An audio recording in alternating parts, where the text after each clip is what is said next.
Bienvenue à vous tous. Ce soir, on est là pour mettre en lumière une immopreneur qui déchire. Bérénice est une immopreneur qui déchire. Et ce soir, elle va nous raconter en fait son parcours, comment elle en est arrivée à l'immobilier, qu'est-ce qu'elle a pu réaliser. Et surtout, il y a une deuxième partie qu'on aime beaucoup dans ce format, c'est de nous parler de finalement ce que tu as emmené comme transformation dans ton état d'esprit ou dans ta façon de voir les choses, le fait d'avoir fait tous ces parcours d'investisseur immobilier, quoi. Bon, du coup, je vous propose de commencer. Pour ce faire, je vais me présenter rapidement et je laisserai le soin à Bérénice de se présenter. Et après, je vais la cuisiner, là, j'ai mes questions. Et en plus, chose importante à savoir, c'est que les lives, là, ce format, on ne les prépare pas, hein. C'est-à-dire, c'est moi, j'ai les questions, les personnes arrivent en live et je leur pose mes questions, en fait. Et après, vous pouvez faire de même. Donc, vraiment, elle va découvrir les questions en même temps que vous. Donc, je me présente rapidement. Je suis Célie Dorido, je suis une immopreneur, une personne qui fait du business avec l'immobilier. C'est-à-dire que moi, aujourd'hui, j'ai des immeubles de rapport que je mets en location et qui me rapportent de l'argent tous les mois. Et donc, sur ce canal-là, Instagram, c'est ce que je t'apprends aussi à faire, hein. Tu peux regarder plein de mes posts, mes reels, tournent toujours autour de l'immobilier. Et également, je t'accompagne et je te forme dessus pour que toi aussi, tu puisses réaliser tes projets. Voilà. Donc, Bérénice, je te laisse te présenter et ensuite on va pouvoir rentrer dans le vif du sujet. Bien. Alors, je vais faire une présentation brève de moi-même, comme ça, on passera sur la partie immobilier pour plus la détailler. Du coup, moi, je m'appelle Bérénice. Je suis arrivée en France en 2015. Donc, je suis d'origine algérienne.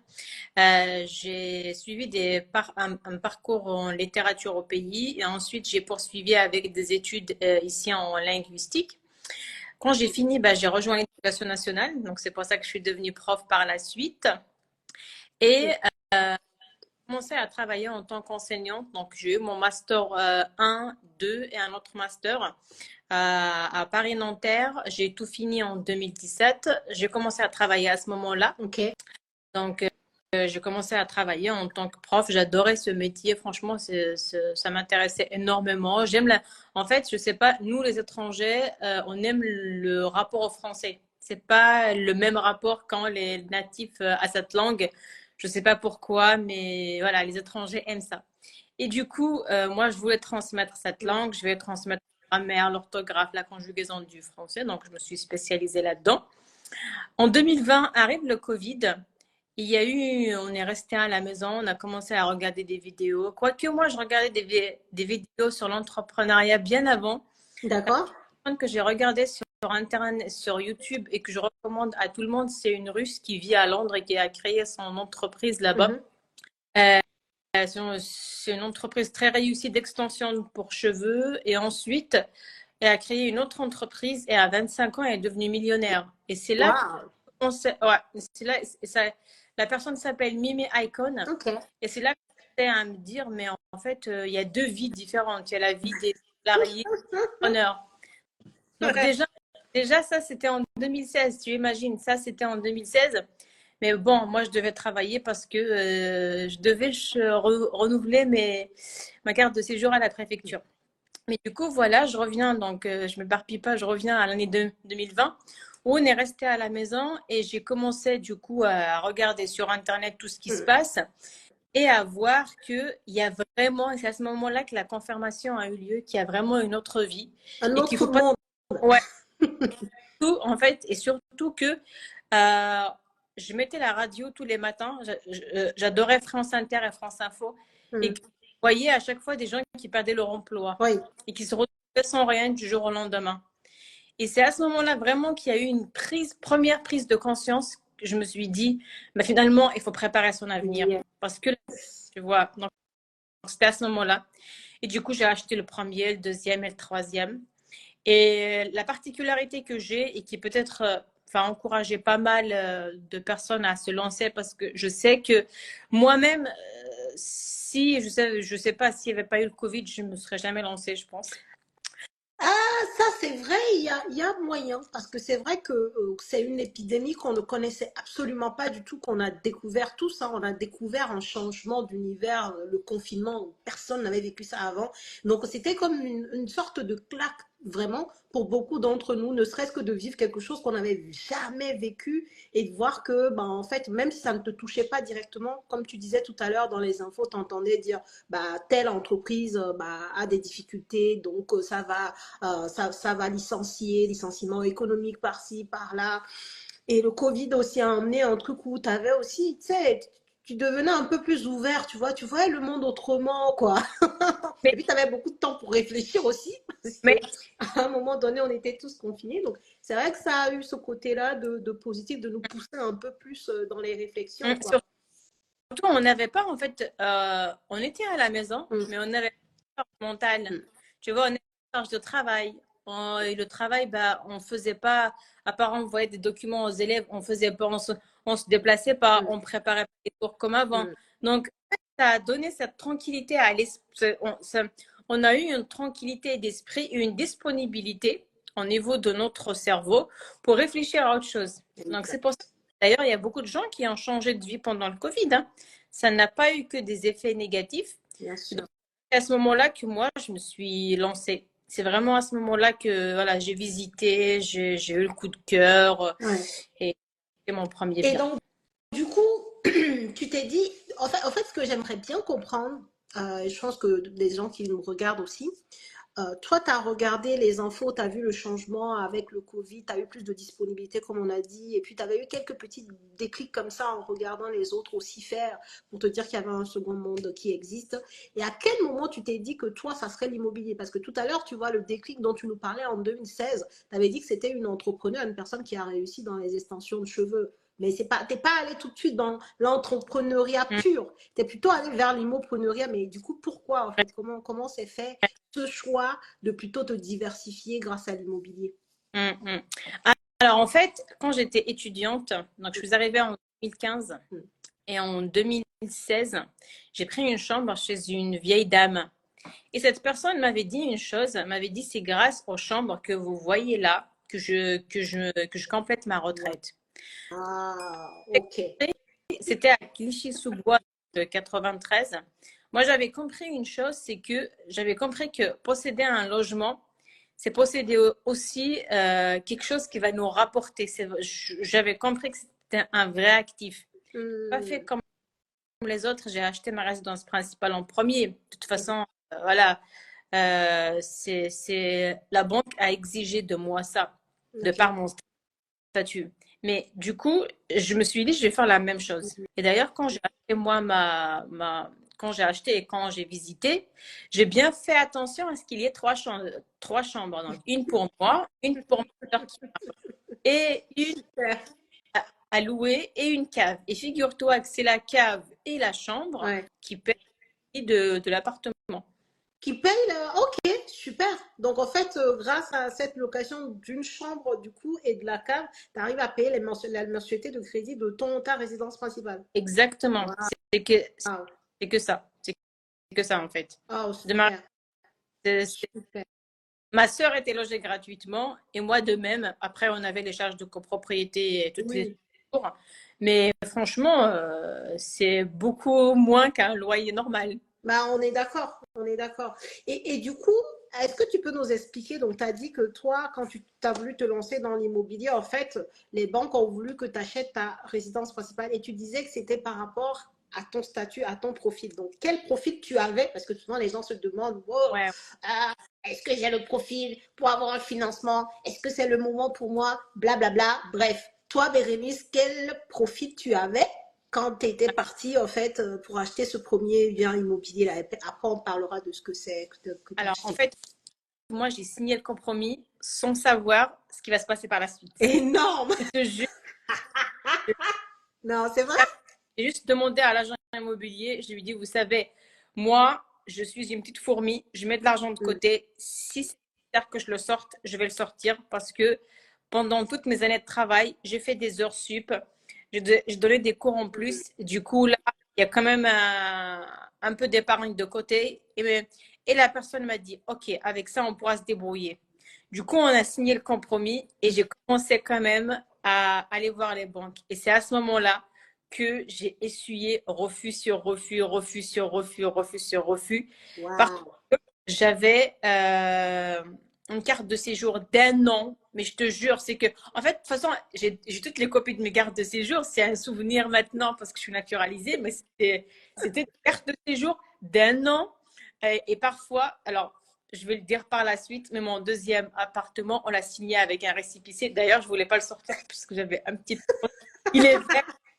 Tout le monde a sorti sa carte normale et toi, tu sors là un papier comme ça. Mais bon, c'est comme ça. Et attends, parce que j'ai pas fini, parce que en fait, tu peux pas travailler dans la fonction publique si t'as pas la nationalité française, si t'as pas passé le concours. Donc, de contractuel. Donc, non seulement j'avais, en fait, je suis partie avec 2 handicaps, la carte de séjour et le CDD. Alors, les gens, tout le monde va te dire, ouais, mais il faut investir avec un CDI. Je l'entends souvent, le CDI, c'est le Graal. Moi, je pense, parce que, après tout, le Graal, c'est la persévérance. C'est votre capacité à supporter les échecs. Parce que, on est d'accord que, de toute façon, c'est pas facile. L'entrepreneuriat, c'est pas facile. Rien n'est facile dans la vie d'ailleurs. À part s'ennuyer dans un bureau, ça mais ce qui va faire la différence, c'est vraiment la capacité de la personne à encaisser ces coups-là. Mais franchement, tu encaisses, tu encaisses, tu encaisses. Ah, je ne vois pas assez de cœur, s'il vous plaît, parce que là, franchement, là, t'es dans le sujet. Aïe, aïe, aïe, aïe, aïe, aïe. Si moi, je pouvais te mettre des cœurs, là, tu vois, je serais en train de mettre des cœurs. Et après, C'est fort ce que tu dis, en fait. mais C'est hyper puissant. Mais en fait, moi, je me disais à l'époque, c'était parce que je suis étrangère. Mais tout le monde rencontre des soucis, hein. Un natif va rencontrer d'autres types de soucis. Et moi, il y avait ça. Et du coup, il fallait que je fasse face. Ben, je l'ai fait. Donc, Mais voilà. du coup, ça veut dire que toi, tu voulais investir dans l'immobilier, donc ça c'était ton truc, tu t'es renseigné un peu, tu savais qu'il fallait avoir de l'épargne. Ok, tu vas voir la banque, on te dit il faut que tu achètes une RP, bon, tu te dis ok, je vais pour ça. Tu vas signer le compromis, mais tu ne sais pas encore que le fait que tu sois, tu vois, contractuel, en tout cas que tu sois en CDD, le fait que tu aies un titre de séjour de 1 an, à ce moment-là, tu ne sais pas que ce sont des Ah, handicaps de folie. Ou alors, en mode, tu te poses même pas la question, c'est pas ton problème limite en fait. Est-ce que je veux bien savoir ton état ouais. d'esprit à ce moment-là? Est-ce que c'était de l'inconscience ou alors c'était un mode où je sais que ça va être dur, mais je m'en fous en fait, c'est pas mon problème. Moi, je veux juste une banque qui me dise oui. Dans quel état d'esprit t'étais? Alors, l'état d'esprit, c'était que j'ai qu'une seule solution devant moi. Hmm. J'ai pris ma décision et d'ailleurs, même ma mère ne m'a pas cru quand je lui dis, maman, cette année, je vais acheter un appartement. Elle me dit, non, là, tu es en train de rêver, ainsi de suite. Je lui dis, maman, cette année, je vais acheter un appartement. J'ai signé, je ne savais pas que tous ces problèmes-là allaient se Hmm. présenter. Et Ok. ensuite, je me suis dit, Bérénice, tu n'as pas droit à l'échec. Il faut y aller. À Même fond. si on est en période Covid, il faut que tu y appelles, il faut que tu te déplaces. C'est ce que j'ai fait. Tu sais que je me souviens une fois, j'étais au collège devant l'imprimante, j'ai imprimé 50 dossiers. Alors, j'ai pas utilisé les 50, mais quand même une bonne quinzaine. Ok. Ça, c'est une bonne quinzaine quand même que j'ai présenté aux différentes banques. Je suis allée quand même voir différentes banques. C'était pas facile, hein. Hmm. Je sais pas, en tout cas, c'était plusieurs. Et à un moment donné, il y avait la caisse d'épargne qui m'a dit oui. Je me suis dit non, c'est pas vrai. Après combien de non?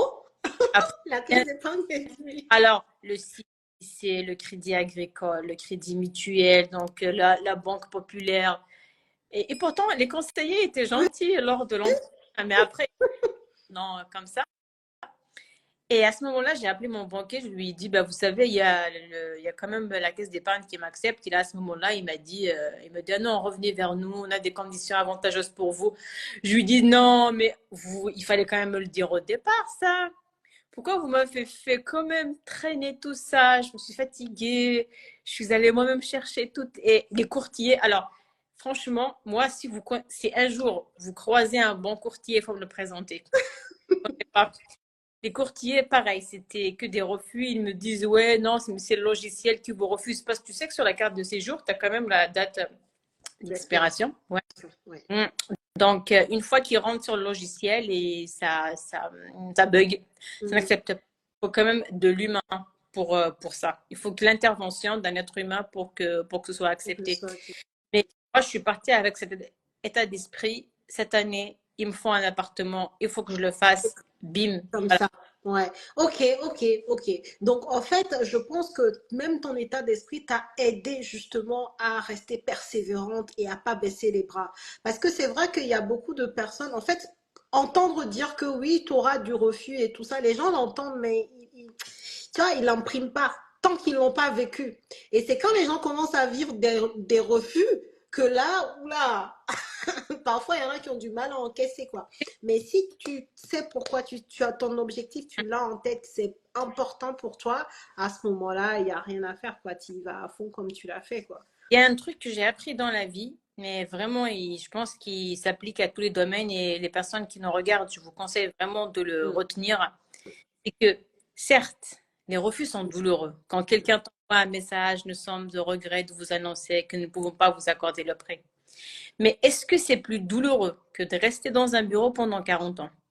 Faites quand même la différence parce que pour moi, ce qui est vraiment plus difficile et plus dur à supporter, Mm. c'est plutôt ça. Ne pas pouvoir être à côté de ses enfants, à côté de sa famille, à côté de ses parents, à côté de ses frères et sœurs parce que la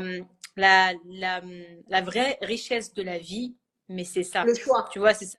Ne pas avoir le choix. C'est ça. Ne pas avoir le choix parce que, en fait, ça me rappelle la dernière fois, l'émission qu'on avait faite précédemment, c'était avec Marlène et qu'elle nous racontait en fait que elle avait beaucoup investi du coup, ce qui lui a permis d'être rentière assez tôt dans sa vie. Elle avait de la trentaine. Et en fait, à ce moment-là, son papa était tombé gravement malade et elle a pu justement quitter son CDI parce qu'elle avait le choix en fait. Ouais. Elle pouvait le faire et accompagner son papa dans sa maladie et dans son départ. C'est juste imaginer la chose, quoi. Ça rejoint strictement ce que tu viens de dire, en Claire. fait. Est-ce que ce qui est plus douloureux, c'est de se dire, ok, j'ai un travail, je n'ai que ça, de toute façon, voilà, j'ai pas le choix, en fait, je ne peux pas, si je veux, passer du temps avec ceux que j'aime. En fait, je suis clivée, en fait. C'est comme si je m'étais moi-même emprisonnée dans un truc qui ne me laisse pas d'autre choix que d'avoir 5 semaines de vacances par an, et puis c'est tout. Donc, il faut bien se poser la question, qu'est-ce qui est le plus douloureux, effectivement. Et il y a, C'est bien vu. tu vois, on parle de la famille, des amis. Mais si jamais toi, un jour, tu te dis, bon, aujourd'hui, j'ai pas envie d'aller travailler, j'ai envie d'aller me prendre. Mais il faut quand même que tu aies le choix. Mm. Tu vois, d'accord, une journée de Ouais. repos. Voilà, on est enchaîné comme pas possible. Et après, tu vois, souvent quand on dit ça, les gens pensent, en fait, ils font l'amalgame en pensant qu'on dit que le salariat, c'est pas bon ou quoi. En fait, c'est même pas ça le sujet, hein. Le salariat, c'est super bien. Moi, j'ai beaucoup appris du salariat et je le dis tout le temps. Il y a plein de choses que je fais maintenant, c'est grâce à ce que j'ai pu faire avant, quoi. Donc, c'est génial. Mais par contre, c'est le fait de n'avoir que ça qui, moi, personnellement, me pose problème. Parce que ça m'enlève d'avoir du choix, en fait. Mm. Et ça me bride dans ce que je peux gagner dans ma vie, en fait. Parce que le salariat, à moins qu'un patron décide d'accepter ton augmentation, tu veux faire quoi, en fait? Rien. Tu veux rien faire, en fait. Tu es bridé dans ce que tu peux gagner dans ta vie quand tu restes dans le salariat. Mais le fait de pouvoir faire autre chose à côté, comme toi, tu l'as décidé, ou comme moi, ou comme bien d'autres qui font l'immobilier, ou autre type de business, hein, ça te permet d'avoir cette ouverture-là, d'avoir du choix, quoi. Le choix, Mm. c'est ce qu'il y a de plus Ah précieux, bah, hein. clairement, franchement, clairement. Et même si, en fait, c'est difficile sur le champ, mais croyez-moi, après, ça passe. On oublie, hein. Franchement, comme tu disais, les noms là, ça fait mal sur le coup. Mais en fait, lorsque tu vas avoir ton oui là, le seul qu'il te faut, parce que dans l'immobilier, il te faut juste une seule banque et pas plusieurs. Lorsque tu vas avoir ton seul oui, ça balaye. C'est comme si les noms n'ont jamais existé, tu vois. Clairement. C'est bien, tu l'as bien dit. Comme si les noms n'avaient jamais existé. C'est exactement ça. Exact. Et, et du coup, toi, ton premier bien, donc du coup, tu as acheté un appartement, si c'est bien ça, hein. Donc il y avait trois chambres. Donc tu as acheté un T4, quoi. Mhm, exactement. Alors, je t'avais raconté la dernière fois l'histoire que le bien n'a pas été mis, enfin, ils l'ont pas mis sur le site internet de l'agence. Je suis rentrée, je l'ai vu, j'ai eu le coup de cœur, j'ai proposé un prix, ils l'ont accepté. C'est vraiment une histoire quand même incroyable. Et là, sa valeur a quand même doublé, ce qui est très bien, parce que moi, je ne m'attendais pas. Bah, en fait, je veux bien que tu leur racontes parce que du coup, moi Bon, j'ai eu cette histoire et je l'ai trouvée fabuleuse et ça m'a fait me dire qu'en fait, être au bon endroit au bon moment, en fait, tu vois, la chance, on se la crée, en fait, hein, tu vois, la bonne, quand on parle souvent de chance, c'est que tu as fait quelque chose pour l'avoir, quoi. Et dans ton histoire, moi, je lis bien ça, que tu l'as provoqué, ta chance. en effet. Alors, les amis, il y a un truc. Du coup, moi, je suis allée voir l'agent immobilier. Je lui ai demandé s'ils ont des appartements à vendre. Hmm. Ils m'ont dit oui, ils ont des appartements. Et ils m'ont emmené, du coup, visiter celui-là. L'appartement qui est devenu ma résidence principale par la suite. Et donc, je suis rentrée. Je l'ai vu. Je me suis projetée directement. J'ai Hmm. vu dans le chambre qu'il me faut. Il était beau, il était magnifique. Alors, un peu vieux, mais ça, je savais que j'allais faire quelques travaux de raffinement et ça ira. Et donc, j'ai vu la propriétaire. Et tout ça, le bien n'a pas été mis en ligne. Ils l'ont même pas estimé. Donc, j'ai vu la propriétaire. La propriétaire m'a demandé, parce qu'elle m'a pris pour une experte. La propriétaire m'a dit, mais vous l'estimez à combien? Ben, moi, j'ai dit 154 000. Juste comme ça, en se basant sur ce que j'avais déjà regardé, sur ce que j'avais déjà sur le site donc, de l'agence. Et elle m'a dit, OK, pas de problème. Du coup, on va aller signer chez le notaire et on poursuivra la procédure. Et donc, voilà, après, C'est il énorme. a annoncé le prix. Et Et l'agent, il a accepté le prix comme ça. oui, oui, là, Jean-Raymond a accepté le prix parce qu'en fait, je sais pas si ça lui couvre, Ça lui convenait. il avait hâte de toucher sa commission peut-être, mais moi, en tout cas, ça me convenait, voilà. Et tout ça, encore une fois, la dame était pressée de vendre et moi, Ouais. j'ai eu mon prêt tard quand même parce qu'on a dû avoir un avenant au compromis. Mm. Mais bon, j'avais la foi et je l'ai eu. Et, mais voilà l'histoire, hein. Mais L'histoire, c'est que c'est quand même incroyable, quoi. C'est-à-dire qu'avant cette histoire-là, comme tu nous disais, tu as fait d'autres biens, j'imagine. Je sais pas d'ailleurs combien de biens t'as vu avant celui-ci, là, que tu as acheté. j'en ai vu deux autres. D'accord. Deux qui sont un peu loin des transports. Donc, comme moi, je ne suis pas véhiculée, je me suis dit non. Ok. Troisième. Et donc, je l'ai vu, j'ai directement, vraiment, j'ai directement eu le coup de cœur, comme je te l'ai dit, parce qu'il a en fait, il a tout qui est bien, Ok. vraiment. Il est, il est, il est dans une très belle copropriété, bien entretenue.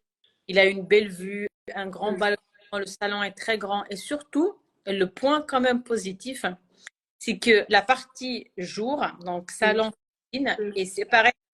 Donc, Ok. facilement, tu vois, tu peux louer facilement et rester dans le salon sans problème. Sans problème. D'accord, ok. Donc en fait, toi, tu as fait trois biens. Ouais. Ah, moi, je retiens finalement que ce qui t'a vraiment aidé même à tomber sur ce bien-là, c'est le fait que tu aies pris la décision en amont d'être, tu vois, concentré sur ton truc, de regarder les biens, d'aller dans cette agence-là, de poser les questions pour qu'on te montre ce bien-là, parce qu'il n'était même pas affiché en fait. Non, non. Donc la team, franchement, restez dans l'action, quoi. Il n'y a que ça de vrai, hein. Souvent, les opportunités qui sont à nous, en fait, nous attendent, mais pendant un certain moment, en fait. Alors, il faut juste être dans le bon laps de temps. Et si tu n'y es pas parce que tu es en train de, tu vois, patauger ou tu diverges, tu n'es pas concentré, bah, en fait, il y a quelqu'un d'autre qui va le prendre, quoi. C'est aussi simple que ça. Vraiment. Et du coup, ça, je t'ai dit ça, c'était en 2020. Mm. Alors, par contre, j'ai mis les frais de notaire. Moi, à chaque fois, j'ai mis les frais de notaire. Ok. On En a... même année, donc, parce que j'ai vu que la cuisine était un peu vieillotte et Mm. que sur Internet, je voyais de belles cuisines. Et là, je me suis dit, bon, je fais comment? Il faudrait que j'invente une idée pour quand même avoir un autre prêt pour la cuisine. Bah, du coup, figure-toi que je suis allée à Leroy Merlin. Ça a été très compliqué d'obtenir un prêt avec un prêt 6 000 € pour la cuisine. Et là, donc j'ai croisé une Antillaise, je vais jamais l'oublier parce que franchement, elle m'a été d'une grande aide, cette femme. Elle m'a dit, ah, apportez votre dossier demain matin. Je lui dis, OK, j'apporte le dossier. Ah, il y a tous les documents. Alors, un conseil, si vous voulez avoir des prêts, allez tôt, hein. Donc là, j'apporte le dossier. Normalement, elle devait me refuser. Mais bon, elle m'a accepté et m'a dit parce que, alors je t'explique, au lieu de mettre que la carte expire le 1er novembre 2020, elle a mis le 1er novembre 2030. Je lui dis, mais ne vous inquiétez pas, j'aurai la carte dans pas longtemps. Moi, c'est ce que je pensais. Mais après, j'ai eu des soucis par la suite. Et mais Énorme. mon prêt, je l'ai remboursé. Tu vois, le prêt a été remboursé. Voilà. Après, j'ai quand même, je raconterai par la suite, mais j'ai dû batailler pour enchaîner sur Sur d'autres. Trop bien. Et du coup, d'ailleurs, ça me fait la transition. Donc ça a été ta résidence principale. Ok, donc voilà, tu as loué une partie, mais tu y vivais du coup pour enchaîner sur d'autres biens. Combien de temps après cet investissement-là, tu t'es dit, bon, ok, je vais me lancer sur un deuxième investissement? même pas un an. Ah, d'accord. En janvier 2021, Ouais. je suis, d'ailleurs, j'ai toujours le bien. Je pense que je vais le vendre cette année, mais je l'ai toujours. Je suis allée sur Amiens et pareil avec une carte de séjour, je suis allée sur Amiens et là, j'ai commencé à regarder. Donc, j'ai vu encore un bien très rentable. J'ai fait mes calculs et là, pareil, j'ai signé sans savoir est-ce que je l'aurai ou pas. Sachant que cette fois-ci, j'ai conscience des difficultés que je vais avoir. Puisque tu l'as eu une première Voilà. fois. Mais je n'ai pas abandonné. Vraiment, je n'ai pas abandonné. Voilà. Après, cette fois-ci, j'ai argumenté d'une autre manière. Donc, je travaillais le soir. Je te l'avais dit la dernière fois.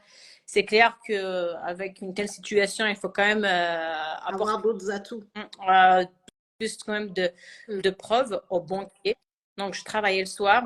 Je faisais plus de cours dans mon travail. Donc, je faisais des cours sup. Ok. Et donc, j'avais déjà une bonne enveloppe de côté. Donc, pour les frais de notes. Du coup, oui, le banquier me l'a demandé. Je l'ai sorti. Je lui ai dit, voilà, je travaille beaucoup. Mon objectif, c'est d'investir en immobilier. Qu'est-ce que vous en pensez? Je sais que c'est compliqué. Je sais que c'est pas facile. Mais regardez, je fais déjà de l'argent avec mon premier bien. Vous n'allez pas être déçus. Bim, je l'ai eu. Écoutez, Donc, écoutez comment elle a argumenté. Jean Bérénice, elle était en mode guerrière. Elle est pas, tu sais, genre, poussez-vous, j'arrive en fait. ouais, mais j'étais en ça passe. Ouais, j'étais en mode, il faut que ça passe. Ouais. Ah, il faut que ça. Non, mais en fait, même la manière dont tu as argumenté, tu vois, le conseiller en face, même s'il n'avait pas envie, c'est ça en fait qui est ouf quand tu es très focus et que tu donnes envie à l'autre en fait. Même s'il n'avait pas envie, même s'il avait la flemme par rapport à ton profil qui ne rentrait pas dans toutes les cases bancaires, la manière dont toi tu as argumenté ton truc lui donne envie, lui, de se bouger un peu pour toi, quoi, en Mm. fait. C'est énorme. Non, bah, C'est énorme, franchement, bravo, bravo, bravo. Et donc, du coup, ce deuxième bien-là, tu l'as acquis même pas un an après le premier finalement. Et c'était quoi alors? C'était aussi un appartement?